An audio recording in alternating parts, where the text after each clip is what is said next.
Arestado ng National Bureau of Investigation ang 5 Chinese national dahil sa iligal na pangangalap ng impormasyon na nagbabanta sa pambansang seguridad.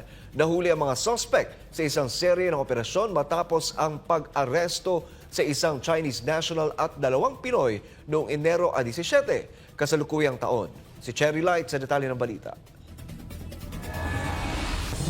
Isang pinagsamang operasyon ng National Bureau of Investigation, Armed Forces of the Philippines, Philippine National Police at ang Bureau of Immigration ang humantong sa pag-aresto ng ilang mga Chinese national na sangkot sa mga operasyon ng intelligence surveillance at reconnaissance sa Pilipinas. Ang mga suspek na pinaniniwala ang bahagi ng isang mas malaking network ay nahuli sa iba't ibang lokasyon sa Manila at pinaniniwala ang nagtitipon ng sensitibong impormasyon tungkol sa mahalagang pasilidad ng militar. Sabi ng National Bureau of Investigation o NBI, 2 sa kanila ay nahuli sa NAIA Terminal 3 sa lungsod ng Pasay, isa naman sa Intramuros, Maynila.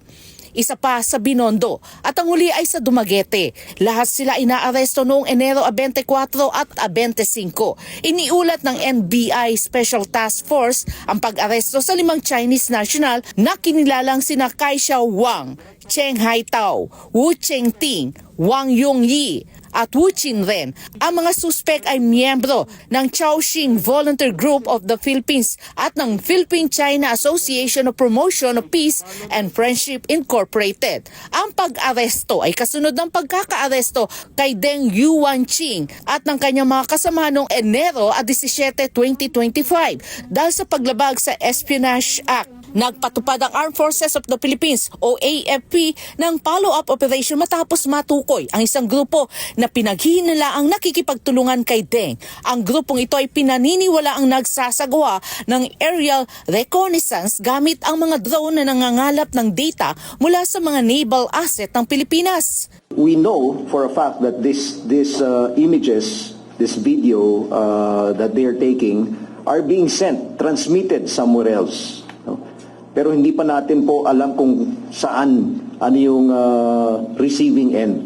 Napag-alaman ng NBI na ang grupo ng mga Chinese national ay nagtatago bilang mga mamimili ng mga produktong pandagat sa Barangay Buena Vista, Puerto Princesa City. Gayunpaman, madalas silang nakikitang nasa Ulugan Bay, Puerto Princesa, Palawan na nagsasagawa ng aerial surveillance at reconnaissance sa Naval Detachment Oyster Bay.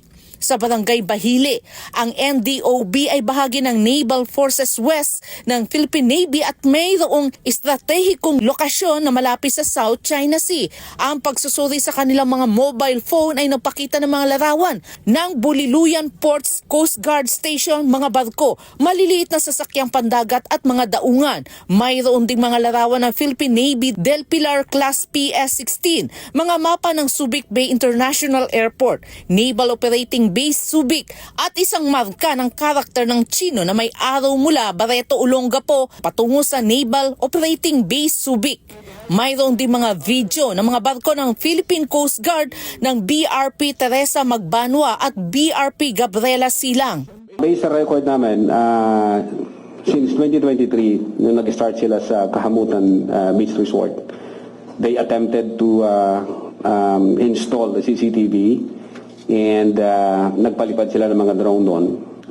Ang mga suspek ay inaresto at iniharap sa inquest proceedings sa Office of the State Prosecutor, Department of Justice dahil sa paglabag sa Commonwealth Act No. 616 Section 1 kaugnay sa Republic Act 10175. Patuloy ang investigasyon para matukoy ang lawak ng network at ang tunay na mga tatanggap ng nakolektang intelligence. Binibigyan din ng kaso ang pangangailangan para sa mas mataas na pagbabantay at mga hakbang sa seguridad para maprotektahan ang mga kritikal na infrastruktura at pambansang interes.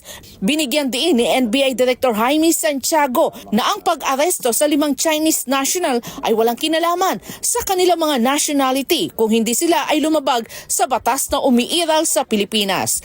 And let us also clarify that they are not arrested because they are Chinese. They are arrested because they are violating our Commonwealth law na pagka sinasurvey mo ang defense facilities natin without authority, that is violation of our law. Para sa Diyos at sa Pilipinas kumahal, Cherry Light, SMNA News.